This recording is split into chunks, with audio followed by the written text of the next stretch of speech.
Here's the question. How do you make the impossible possible? Simple. Remove the I am, the ego. Now, how do you step into that newfound possibility? With a series of small intentional steps. Never forget, the greatest among us started from humble beginnings. But to truly unlock your potential, realize you're here for something greater. If you're yearning for more than just a good life, let's take that small step together to reach greatness. Welcome to the Greatness from Small Beginnings podcast, where we're talking to those who have gone from mediocrity to motivated, overlooked to overachieving, forgettable to unforgettable. Are you ready? Let's go.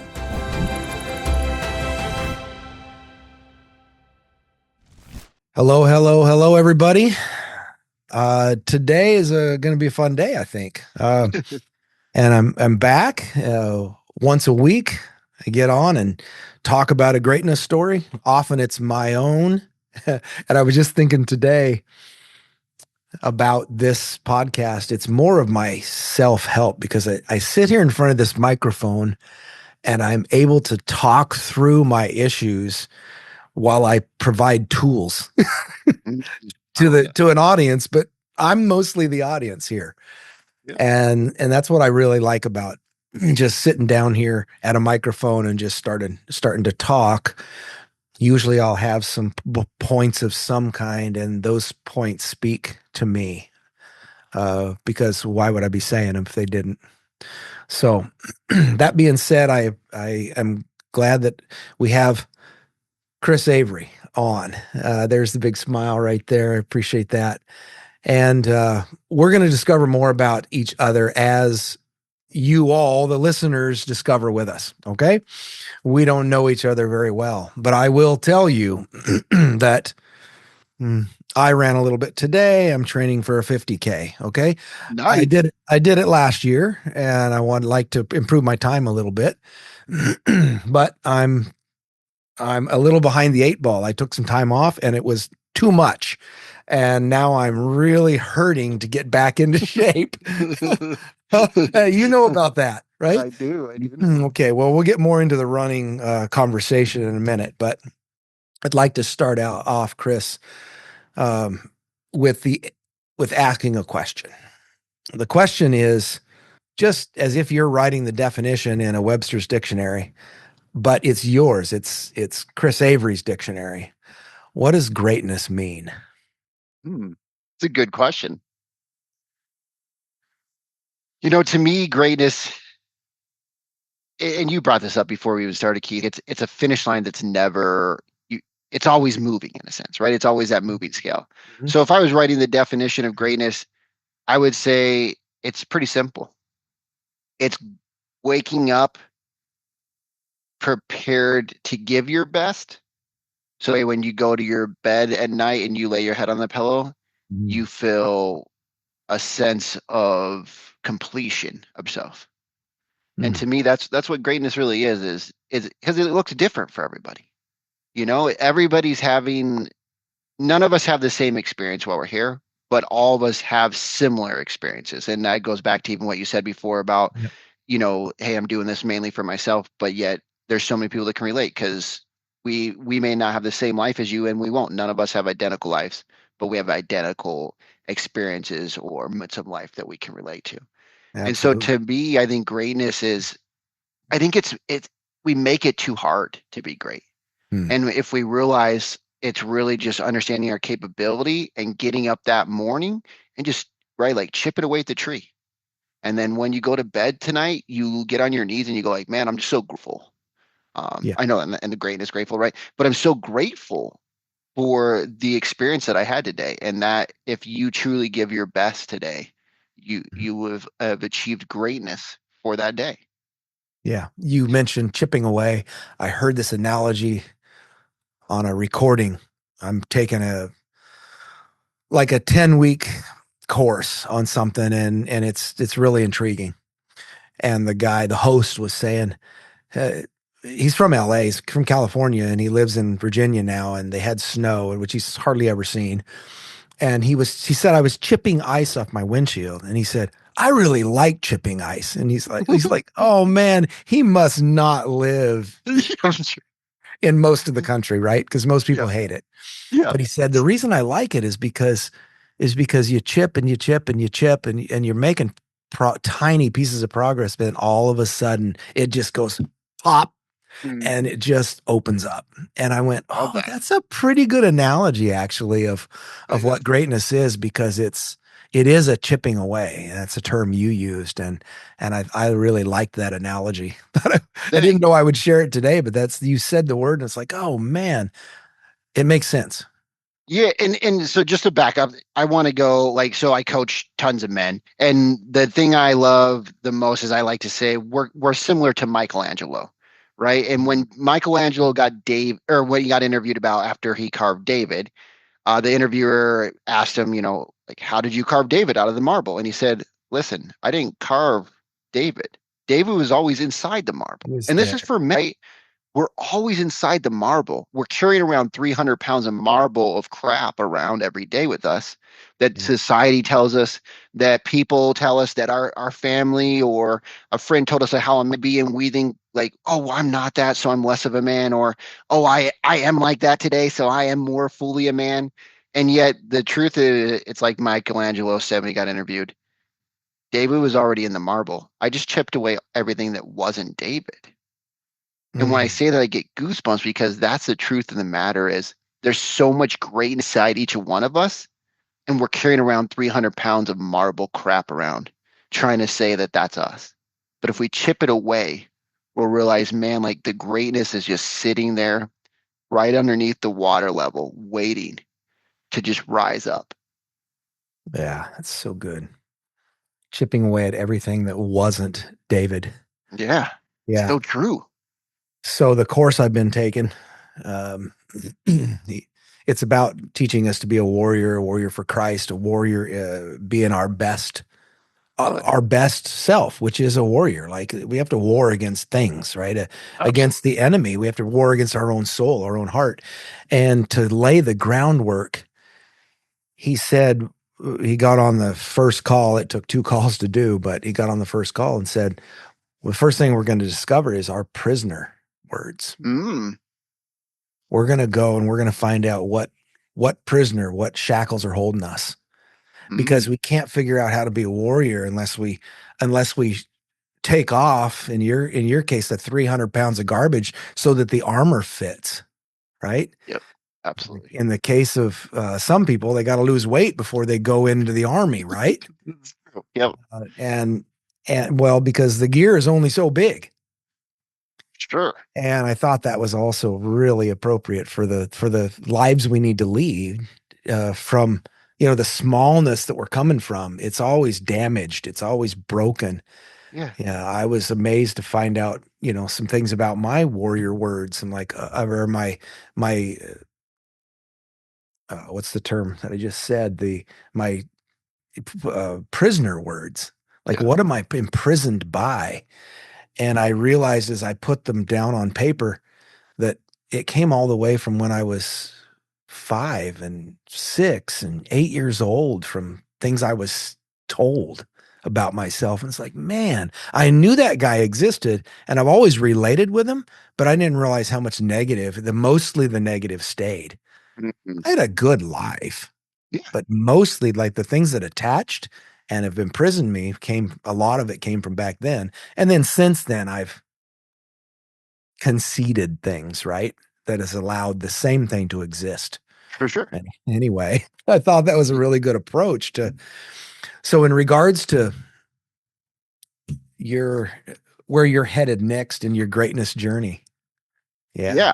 Yeah. Unless you had something to say about what I just mentioned, If you don't mind, I'd love to say something about it. So I just yeah. think it's so profound that, and I mean this again, we didn't have the same experience. We're not the same age, but all of us can go back to our childhood and go like, oh, this is a reason because of this. Like this is the reason I hate running or I love running. This is the reason I shut down when this right when me and my wife get in a disagreement. And then when we go back to the childhood, we realize that Mhm. thing primed our brain, kicked in our reticular activating system, and now for the rest of our life, unless if we choose to become a master of our mind instead of giving authority to God, we give authority to like our mind and our thoughts and the control Yep. over to those worldly things.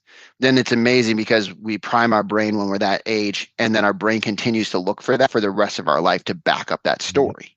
Yep. Right. And so until we realize that and we go back to the past and we go like, oh, this is how I view the story. Now I need to prime my brain to look for different things from the old story and from the moving forward.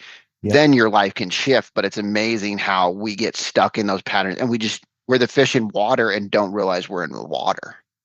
Yeah. So you're going to do something amazing. Okay. Okay. In a nutshell, let me see if I get it right. And then you can fix what I have to say. You're going to run the perimeter highways around the United States, correct? That's correct. Yep. Give or take. Okay. Yep. Uh, so you'll be close to me here, and I have an idea of something Okay. I'd like to do. We got to meet up. But why in the world?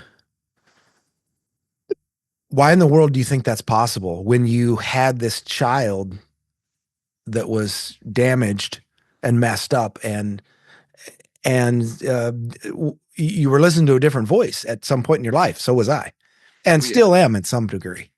Yeah. So how in the world is this possible all of a sudden? I probably Uh, not sudden, but I'd love to say it was all of a sudden. I mean, that's what we're all waiting for. That come to Jesus moment where you just yeah, go like, "Oh, I transformed overnight." yeah. That was definitely and still is definitely not my story. Um, And now I'm going to run 5,000 miles or whatever. Right? yeah. So I mean, I think there's a few answers. The the running didn't start even when we started training. So we started training almost 4 years ago. We've run every day for almost 4 years straight. Who's Uh, we? Oh, sorry. It's me. It's me and my wife, right? So Okay. I like to include my wife and my kids and God always. Yeah, Um, absolutely. so when I'm looking at this, I go, that's a we thing, Hmm. because, and I want to be It honest, definitely is. I get it. and and and like if I didn't have my wife, I would never be doing what I'm doing now without her. Right. And the kids are just a reinforcement and energy source to go like, yes, we're doing this because we want to leave something for them to look up to and for them to shoot towards in their own life, and Yep. see their own greatness. Right. Um, so how did I get to thinking that I was great enough to even attempt this is Yeah. really your question. Is that correct? Yeah. Yeah, Yeah. yeah. So I'd love to tell you that it was just something easy and simple. It wasn't. I had massive struggle with mental health. I have had massive struggle in my past with drugs and pornography issues, and all that led to me is losing my part of my soul, losing part of who I always thought I was when I was a kid, and feeling damaged and having something to cover that damage up, at least to hide Mhm. that damage from me sometimes and then from others around me. Mhm. So that Mhm. doesn't answer your question on at all on how how I felt great enough to, start this journey. The simple answer is really this is I found God about 10 years ago. Mhm. And I started realizing because I was around amazing people and I had amazing teammates, they started helping me realize like how I speak to myself. Mhm. And then with tied in with God, and God is all about how you speak, right? Prayer, how you're praying, how you're learning about his covenant, his authority, and how you're applying that. So I'll say this, like I still don't think I'm great enough to finish this, but I know he is. Mhm. And that's a big difference for me in the past when, those 17 years of drug use, it was all about me trying to figure out life, trying to control it, trying to manipulate it. And then I realized like I don't have I have like so little control that it's ridiculous. And I've been trying to control everything and everything feels out of control because I've been trying to control it, but it's out of control. And so when I realized like starting the run, I realized this looking back. I had run one marathon that I did not train for. I simply ran it because at beginning, my wife was running her marathons. We were dating, and she's like, "Do you want to run with me?" Like, absolutely never. I hate running. I love going to the gym. I will never run with you. That's ridiculous. Mhm. Paying to run. That seems the dumbest thing ever. Anyway, so we ran a marathon, finished that. Then we ran a 50 miler. And I woke up in January 2022 thinking, And we got to do something bigger to inspire more people, to show that with God, what is things that are really capable for you to achieve. And that's where really the running the marathon with no training, then running the 50 miler, then coming to January 2022 is really that window of understanding that if other people in this, I can do this too. Like other people have figured out amazing things, Keith. We both know that. So if they can figure it out, they're no different. They breathe oxygen. They suck just like I suck most of the days. And yet they've still figured out how to do it. So I can figure out how to do it. And so we just realized like, okay, January of 2022, let's see if I can run a mile. I ran for more than 4 days consecutively.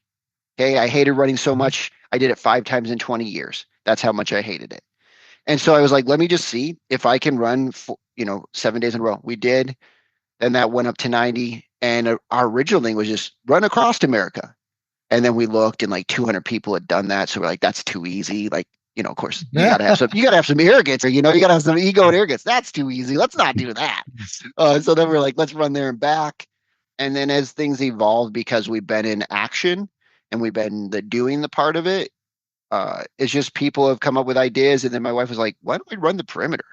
Like, nobody's done a 50K a day for 365 days straight. Like, let's see if we can do that. And I was like, let's see. Like, what's the worst thing we do? And I want to be honest, like the worst thing that happens is most people are going to say like you don't finish. And I'll say all the best things came or have come before the finish. The Yeah. spiritual growth, the During connection with family, right? during the failure. Yeah, all the things that we're all in the darkness where nobody sees. Nobody sees the shillings that we went through for a year. Nobody sees the hernia that we've overcome. Nobody sees Yeah. the child's birth during the runs and, Man. you know, going out at 11:59 p.m. just to go finish the run for the day before when you know you have 17 miles to finish next day at 2. Nobody talks about any of that. But all those things are the things that show you at your soul Mhm. who you are, how great God created you to be. And when we can just go look in the mirror of like a run or whatever your challenge is to show you're great. When we can stand in the face and look at ourselves doing that, we can go like, man, God is pretty great. Because I'm not. I'm weak. That's the reason every day I don't want to do it. Every day I want to give up. Every day you talked about procrastination a few podcasts ago. So if people haven't listened to that, go listen to that. Go listen to the little pieces that Keith gives you every week. But, sitting out here talking to my family, like I'm trying to find every way to procrastinate from running because it's still just daunting. But yet every day it shows me how weak I am, how great God is, and how capable we each one of us really are because God made us that way. Hmm. That is, I can resonate with that. So,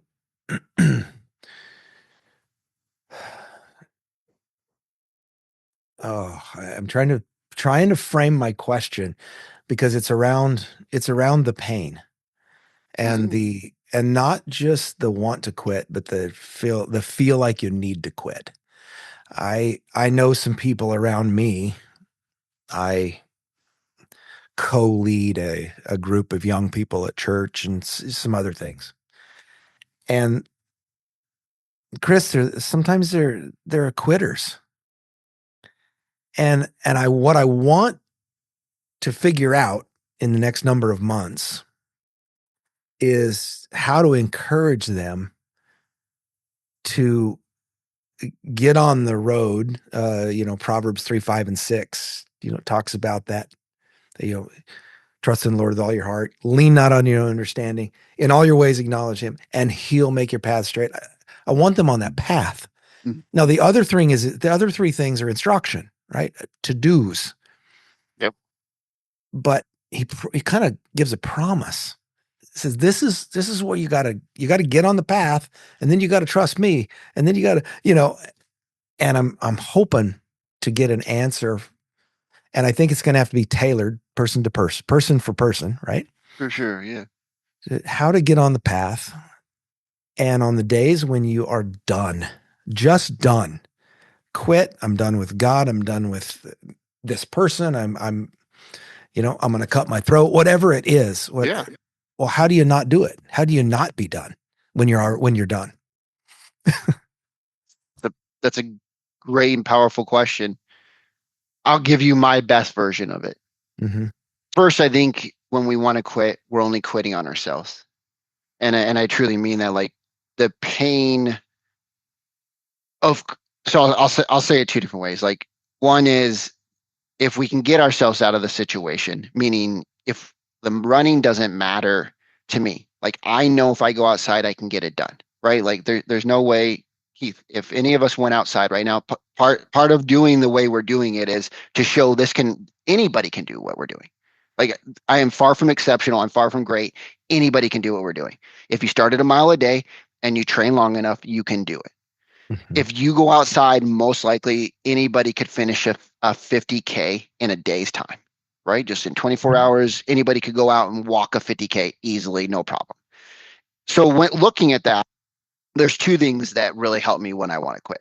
One is I've quit things. I've quit so many things as a kid. That pain from all those things, going back to your past, I like to use my past as fuel. I don't even need to change it. Like I quit karate. I quit soccer. I quit whatever else, right? I got this list of things I've quit. And it's so painful to think about those things and go like, man, I was a quitter. That's what I did. I just took the easy way out. And that pain is that residue of those quits helps me not quit now. Mm. So that's one thing.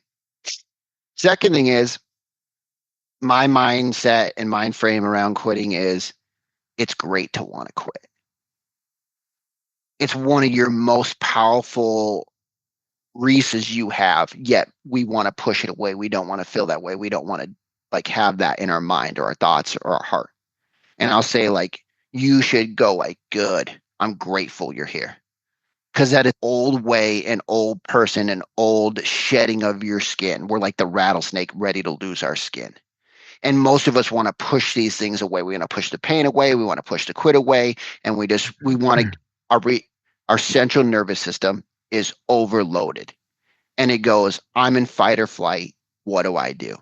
And part of fight or flight is just quitting. Like if I just quit, I fight it, I resist it long enough, I get rid of it. Okay, I'm done. And so when we understand that, we look at quitting in a different way and we go like, it is a necessary part. It is a thing that shows me how great this thing is that I'm doing. None of do something easy today and go like, man, I thought about quitting that. You didn't. It was just easy. You just did it. You don't walk in your house and go like, man, I just didn't want to talk to my wife today, so I quit it. You just go in and you talk to your wife. It's no big deal. But only the things that are extremely hard are the things we want to quit. So every time you want to quit, this adds value. Man, every time I want to quit, I'm doing it for the men and for God. It's not about me. See, I want to quit, but that's only I'm focused on me. I'm selfish, Keith, like no other. I'm selfish. Like I'm focused on me. Like, screw Keith. I don't care about Keith. I'm trying to like I don't want to do this run thing anymore. But the truth, like so those are like the three layers really. And that third layer of understanding and going like this isn't about me. I didn't start this mission or this purpose for it to be about me. Right. I did it because I want to show people how great like God is and how great He's made each one of you individually. And whatever that thing that pulling on your heart that you go like, you know what, I really should be doing that. Man, I really want to be doing that. Do it. Do it. And then do it. And then if you quit, get back up the next day and realize you didn't quit and do it again. Because my son is 11 months old. I've been running for almost 4 years straight at this point. And I remember like a month after he was born, I'm just sitting crying on the couch to my wife. And I'm just like, man, I'm just done. Like we can't find people to support us. Nobody cares that we're doing this. No, really, nobody gives a crap. Like if we're not doing this for other people, like if we're just doing this for ourselves, then we're done. And every time I've been done, if I give myself 24 to 48 hours, I will wake up lit on fire because I will realize that done was just the release I needed to keep going. Mm. So does that mean you're kind of wallowing for a minute? Like Oh yeah. You're sitting in a, okay, I think of pigs, right? You're basically standing in a bunch of crap, eating out of a filthy tray. Oh yeah. Now, isn't that, I mean, there's a parable about the prodigal son, right? That's where he was. Now, but that's what brought him back to glory, so to speak. Is Right. is this kind of what you're getting at? Absolutely. Yeah. Absolutely is what I'm getting at. And it's just we discredit the crap. Uh, See, but I the was crap's our using friend it is. because it And reminds us what we're trying to get away from, the small, the insignificant, the yeah, garbage, literally garbage yep. that we're getting away from. That's really good. And if you go back to not get too biblical, but if you go back to scriptures and you look at Lucifer, Lucifer means light bearer. Okay, to bring light, light bearer. So that's the origin of the word Lucifer. And then if you understand that some people reference him as one of the trial lawyers in God's kingdom originally in heaven. So he's Mhm. going to be a trial lawyer. A trial lawyer brings you on trial and shows you all the sins or all the things you're doing wrong. Every time the wanting to quit comes back, is because Satan's putting me on trial. And God's saying, yeah, you're on trial now. Let's see what you do with it. Because this life isn't about getting out of it with ease and comfort. You can find comfort in the great comforter, God. But the life isn't about just being comforted from fleshly things. The point is to have that spiritual growth. And the Right. only way you spiritually grow is having these down moments and being on trial and then showing yourself and God what you do with those. Mm. That's the beauty of it. I've gotten so much from running that I never even realized would have. Like I never realized it'd make me the best father I could be. I never Yeah. realized it'd make me the best husband. I never realized it'd be the most amount of spiritual growth that I've ever had. I never Mhm. realized like my relationship would deepen 1,000% with God because of this. Yeah. And I would have nothing in those things if I would have gave up or never started. Yeah. And it ends up, what it does for me is what I realized during my time off, Yeah.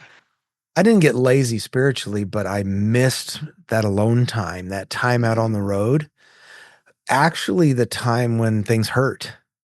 mm, Because Saturday I ran, and like I said, I'm entering back in to try to get ready for this thing. It's a little over 5 weeks away now. And I'm like, oh man, I am weeks behind where I should be. And so I'm pushing it pretty hard. And I got to the last mile of my run on Saturday, and I'm like, no, I got to walk. yeah. And something in me said, if you walk, it's going to take longer. You'd actually take a few more steps.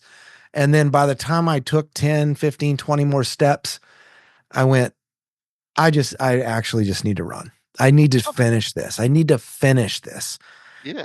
because my training this week won't mean as much if I don't finish now. Right. Mm, And anyway, so yeah, isn't that the a microcosm, and it doesn't feel small when you're out there doing it. It feels big. It's consuming, but it's a microcosm of our spiritual lives.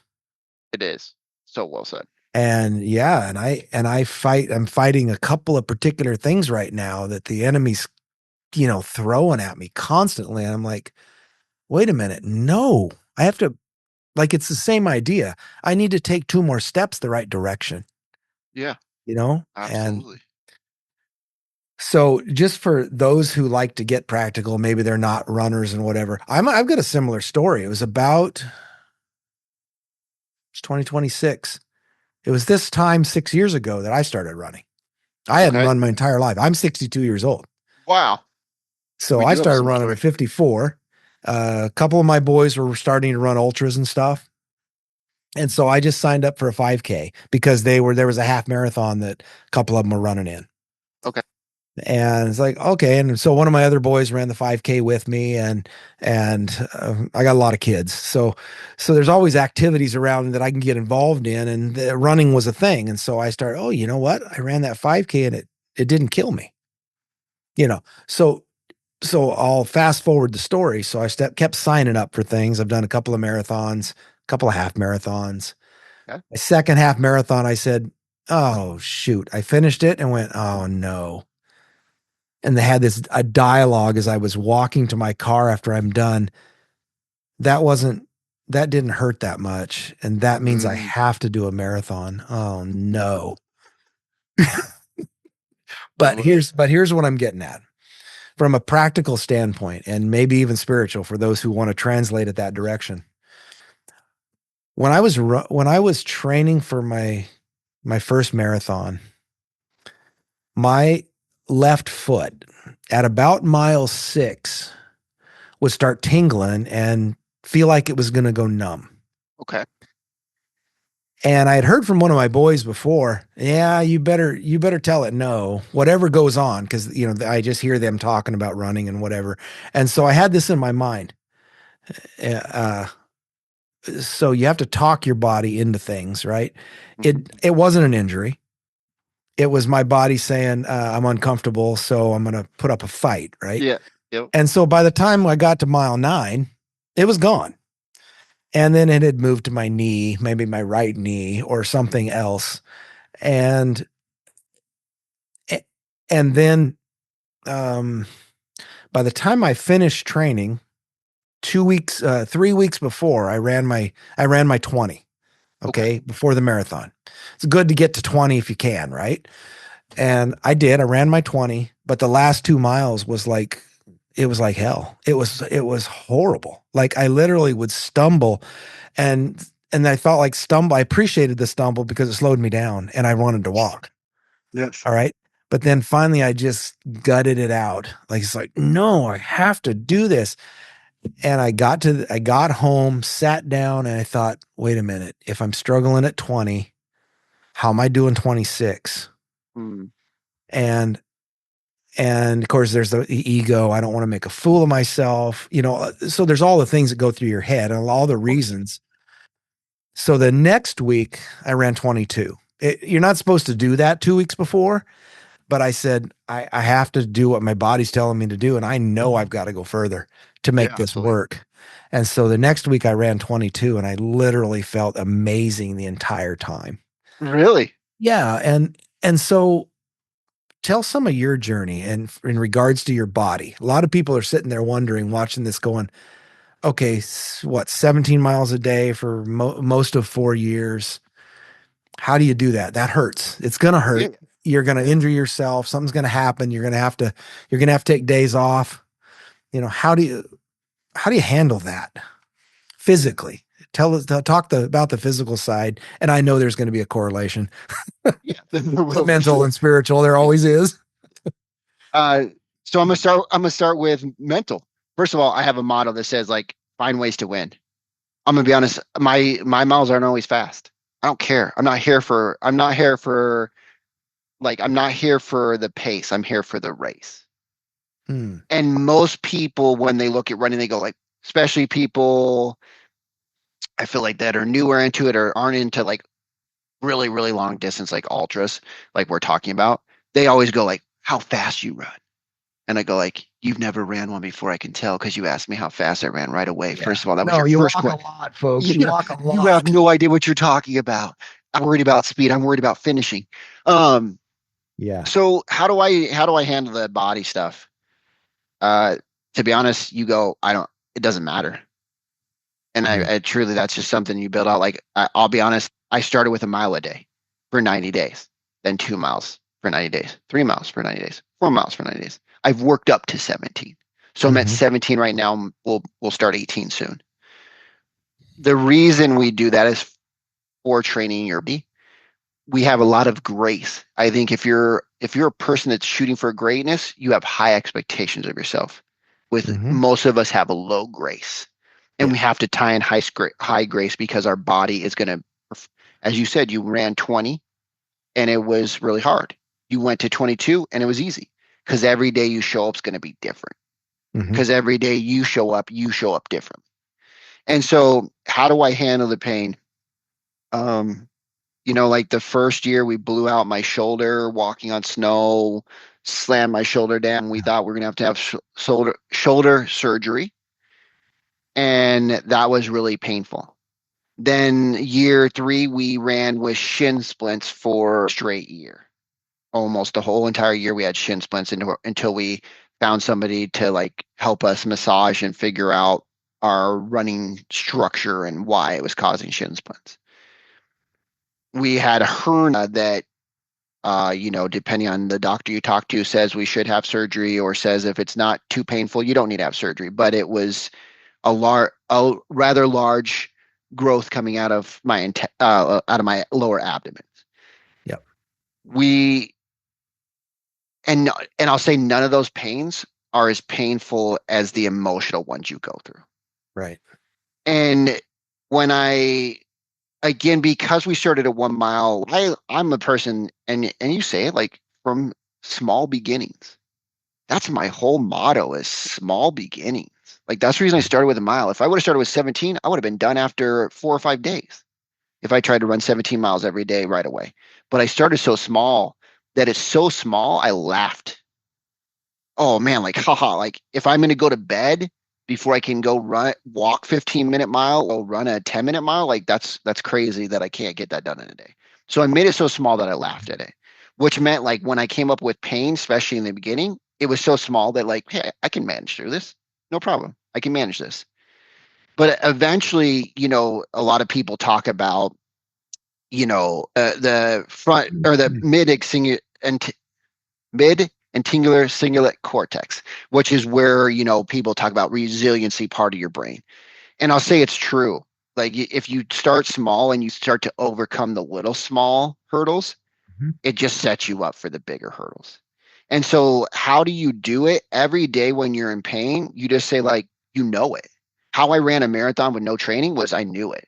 The only thing I did before before I ran was buy new shoes and walked in them to break them in. And I did some good like visualization meditations. And what I visualized was just massive pain. Because if you set your brain up like, hey, every day I'm going to get up, my legs are going to be tired. They just are. 17 miles a day, there's no rest. Yep. Right? Like shin splints. Hey, I know I'm going to go out and I'm going to have pain in my shins today. Like you just admit it to yourself. Again, like the hardness or the thing we usually want to push away or we don't want to accept. That's right. There's a quote, and I love it. Is the magic you're looking for is in the work you're avoiding. Mm. And Yep. most of us don't want the pain. We don't want the comfort or discomfort. We want like the ease and soft life. But that's not what God sent us here for. And so to me, I go into this thing. I went into this thing going like I'm going to be in massive amount of pain a lot of times, and I'm going to like show people how you just work through it. Because if you're looking for ways to win in your life instead of looking for ways to lose, then you go like, hey, there's going to be a massive amount of hardness. There's going to be a massive amount of pain. But man, the hernia thing, like I'll be honest, I got a hernia belt for the shin splints. I learned to go like to a massage therapist, right? So Mhm. there's always a solution to your problem. The problem is that we take the pain as the problem. The pain is the feedback. Yeah, the pain is the feedback. That's And that's so what as I soon as learned. we, That's what I learned from my foot. You yeah, know, my it foot started absolutely hurting at was. 6 miles. It was just feedback. It was trying to Yep, protect me. My body was saying, "Stop it. You haven't yep, done this before, so we're done for now." And I'm like, "No, absolutely. no." And I actually started laughing at it. Oh, I there love it that. is. There's my little Yeah, friend. There's my little friend. And he just showed back up. And then, a few miles later, gone. And gone. then and Yeah, then it moved somewhere else. And now hardly ever get any pain anywhere unless my legs are just tired, right? Then it's like, yeah, it kind of all hurts because I'm tired, right? absolutely. But I hardly Absolutely. ever get pain in my limbs anymore because 5 years ago, 6 years ago, I was like, no, I got to ignore it. Yep. And isn't that again a microcosm of what we have to deal with when we're talking about the prisoner words, the prisoner part of us is sometimes we have to be bigger than the pain Yeah. and Yeah. look at what the warrior side of yourself would do For sure. instead of that prisoner side. Yeah. And I want to say this just get bigger. One of my key things now, whenever I have a problem, I remember if I'm making the problem so big, I'm giving authority. I'm Yeah. giving that my power away to that. And when I remember God as my only authority, he is bigger than any of my problems. It shrinks down any of those problems so small that again, they're laughable, they're manageable. What am I? If I showed up to God tomorrow and I die and I go home, right? One of my favorite definitions of hell is God shows you you're the man you could have become and you don't measure up, right? That's hell. Yeah. But imagine like I die tomorrow and I get home and I say, "Hey God, I had shin splints. That's the reason I couldn't do it. Hey, I had a hernia issue. That's the reason I couldn't do it." And he says like, "You unfaithful and ungood servant. Like I gave you those things to show you and to like shine on the for you to be a light shine to the world to show others what they're capable of." And to me, that rolls in the back of my mind Mm. because, like, shame on me. Again, I made it so much about myself and my pain instead of understanding the pain and service we're bearing for others. Hmm. And that's some of the greatest work we can do is do it for others. Okay. Give an encouraging word to those believers out there that might hear this. I'm going to say something kind of mean to them, and I want you to be the encourager here. All right. That if we want to change the world, we got to be less lazy. And you, my fellow Christians, are so worried about your comfort that you're lazy. Now, encourage those people. Yeah, I love to. I'm frustrated. Obviously, I'm frustrated by this as I Yeah. look around, especially people my age, people at retirement or in retirement. I say, what are you people doing? What are you waiting for? Anyway, encourage. So I'll give you the encouragement side of that. I will say you are not lazy. You are misdirected and misaligned. Mm, hmm. See, people have misaligned you to all the things that you should be doing, and they've distracted you. And I'll say there is greatness inside each and every one of you, and you are at the best point in your life to capture it, to create it, to bring it down into this world, to share it with others. You have more wisdom and knowledge and more failures and successes to add into your bank account to show you your capability. Again, that prime your brain, look for the great things that you've done and you've overcome. Shows you you win. Look for the painful times of the things where you wish you would have done and you didn't do. That's your fuel. Mm, Yeah, you are capable. If you weren't capable, you wouldn't feel the way you do. See, capability is only the little fire that's lit inside you. Now all you have to do is breathe life into it and get around amazing people like Keith. Keep listening to his podcast because that fire will have oxygen. Keith will breathe it into you every week. And then you team with God and you become a top. awesome. Thank you. Yeah, Oh man, it's encouraging to me. Gives me hope again for my, some of my fellow man, right? for sure. I'm not cynical. I understand, but I think people they've allowed them, I think misaligned and Yeah, misaligned. misdirected is really a good Yep. way to put that because many my age in particular, and even a decade younger, are like headed there. They've been told this retirement story instead of looking at scripture to find out if retirement's actually there, and it actually isn't that I've found. No, I no. challenge somebody to find it for me, but I have not found it. Yeah. No, my job, it doesn't matter if I've got legs that work. My job is to create legacy, Yep. and impact by influencing those around me. And I just happen to be able to do it right now because my legs do work, to some degree, right? I I go to church of a couple hundred people and it's a long ways from me. And it's just a quick, brief story. I it's I had to run a safe route. Okay.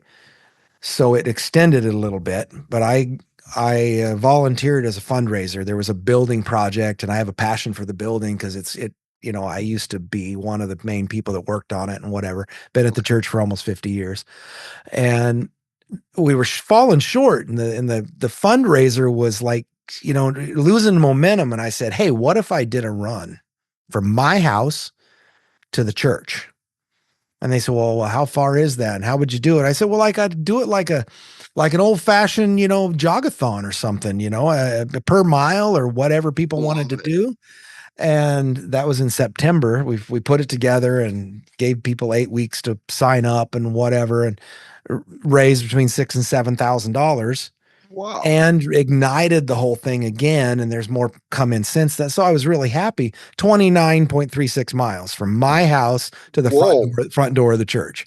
Whoa. And yeah, so that was a little bit difficult, That is a big all deal. on asphalt or concrete. And you know how that is, right? If you can't get off on a trail every now and then, it beats you pretty hard, It does.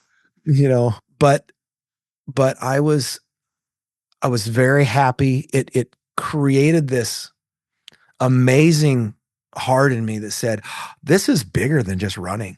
Like when I wanted to stop, no, I can't stop. This isn't for me, Yep. and I appreciate that. I think that's what you're saying is it's about impact Yep. to whoever random person maybe.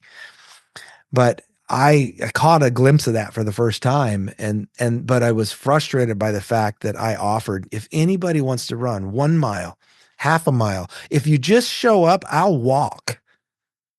If you just show up, I'll walk for a quarter mile, half a mile, whatever it is. If you just want to come be with me. And no one did it until finally the last mile. And I was like, of 200 or 300 people, is everybody, like, maybe it's just a zone that people are not in. I don't know, but I look, and again, this is not the only way what you and I are doing, and especially you. This is not the only way to do something amazing for God. Like there's a lot of other ways, Oh, absolutely. but I don't think God created us in our older years to retire and our service to be changing light bulbs for widows. Now, there's No doubt. nothing wrong with changing light bulbs for widows, right? Yep.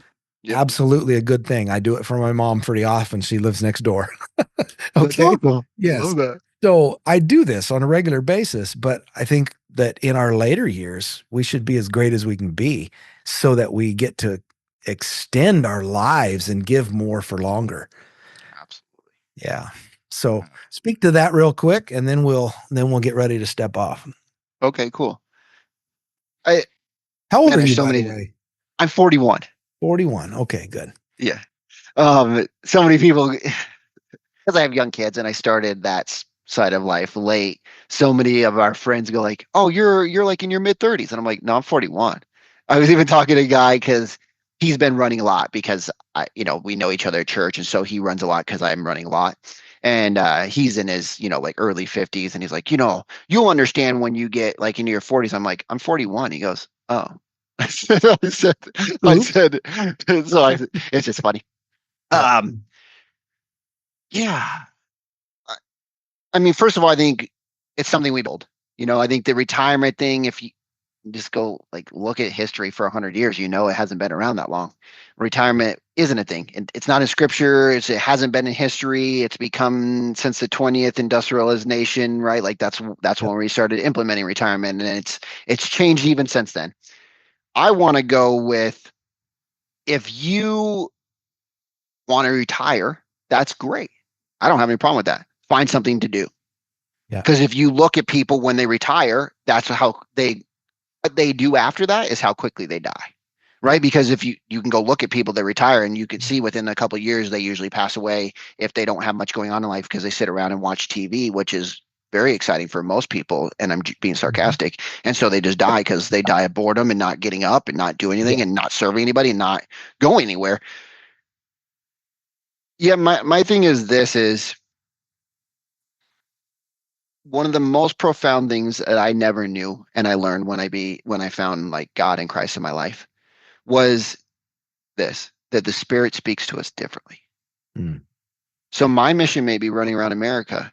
Like your purpose may be something completely different, right? It could Right. be like, I just serve this local community around me. Like I Yeah. set up a thing and we go for a walk every day, or we get together every Saturday and have a games and community. If that's your purpose, great. My thing is, no matter what it is, do it because your purpose is only the size that you are at this moment. And Mm. if you start it now, your purpose will expand and your gain thing may have been like, I just give the community, my local cul-de-sac together for games. But that's going to expand because somebody else is going to out and see that and go like, I want to do that. Or I want to Yeah. do it over here. Or like, can we be included in that? Now you've expanded your community. Yeah. And if we are going to leave this life with anything, because most of the things we do on this in this world, we won't take with us. But the impact in the group and the community we take, we won't take with us, but it will stay here and can spread forever. And we know there's one great person that we can look to the reference, and that's Christ. Because Mhm. Christ created the greatest community and the greatest understanding, so had the most amount of haters. So keep that in mind. If you're getting hate, welcome to the team.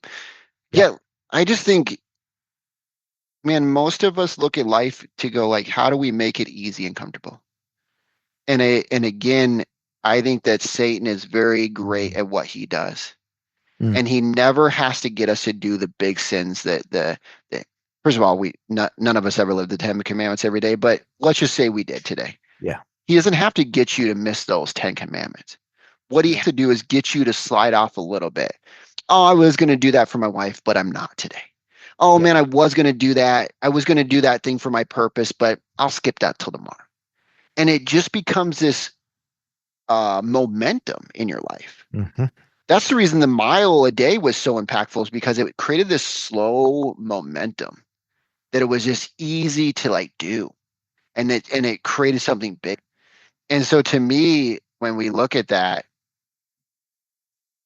and you look at your life, I will say don't miss the mark too many days in a row. And when you do, it's okay, have grace because God has grace for you. But Yeah. then get back up and go like, how do I get back on that mark again? And how do I get more consistent? And I don't have to do it for every day for 4 years like Chris, but you know what? I'm going to do it a little bit more consistent. I'm going to track it a little bit more. I'm going to go like, yeah, you know what? I'm going to prime my brain. When I get up this morning, I'm going to think about this thing that I want to do, and I'm going to be excited about it because it's going to give me a little bit more energy. It's going to give me somebody to serve. It's going to give me a little bit more excitement about life. Yeah. And when we do that, life is just the hard stuff becomes meaningful and tasty meat to eat instead of this thing that you hate and you want to get rid of. It's not the That. rotting meat anymore, it's a tasty meat. And when Yeah. we have a mission and a purpose, no matter what age we are, we have something tasty to eat on. And scripture says, like it says in scripture, right? Like men cannot live on bread alone, right? And part of understanding this whole thing and understanding God's covenant with us and understanding the Abrahamic covenant is reading scriptures and digesting them. When I digest scriptures, it keeps my mind, it keeps my focus on the mission because that's what I'm here for. Not for things, not for Yeah. money, not for glory, not to sit around in comfortability. I'm here to spiritually grow. I'm after the spirit, not after the flesh. And I'm Mhm. here to serve a mission that's not my mission. It's something I agreed upon with God before I got here. And now I get to, it's like Mission Impossible. I get to either, you get the tape and it tells you your mission. And at the end, he goes, do you accept the mission or do you not? And if you Yeah. accept the mission, you go on it and you do your best to fulfill it to whatever level. Because the next time after you serve that mission, you're going to get another tape, just like Ethan Hunt did in Mission Yep. Impossible. And it's going to Yep. say, this is your mission if you choose to accept. And I will say, just keep accepting your missions. Yeah. Great job. Good way to Thanks. close. I typically Thanks. ask the question if you had 30 seconds and just say anything. Well, you just did it, right? Stay on your mission. Find one. I mean, Yeah. ask God, what's my Yeah. mission? My reason I'm on this earth. Yeah. We're going to close out, and I always read this when we close out. If you've watched a couple of episodes, one day in heaven, I'm going to meet Zig Ziglar, and I Yeah. think he's going to be one of those that motivates me to do whatever it is. He's a motivator, but one of my favorite statements that he said, "You were designed for accomplishment, engineered for success, and endowed with the seeds of greatness." Boy, don't we just have to believe that's the case and let that, I think you said, breathe life into something, right? You're designed for accomplishment, engineered for success, and endowed with the seeds of greatness. And I always close the podcast with a command to those listeners because it's a choice. Oh, by the way, thanks for coming on. Thank you. And we'll get some info on you in the notes and all of Right. that. And I've got a guy that helps me, so we'll make sure get those in the notes. But thank you. Any last words? I just want to say I appreciate it. I love the Yeah. Zig Ziglar quote. I think endowed with the seeds of greatness. And I think if you just go look up endowment, what that means, and Yeah. the seeds are meant to be watered. So if Mm, it's a seed, sprinkle water. That's the breath of the life. Sprinkle, like, right? It says in scriptures, we do the works and we water them. mhm. God gives us the increase. So we are not in control of the increase. We are in control of the doing the works and watering them. Yeah. And if you do that, you'll see seeds of greatness come straight out of you. There you go. Good job. All right. Now I always say, give this command, a demand. Now go be great.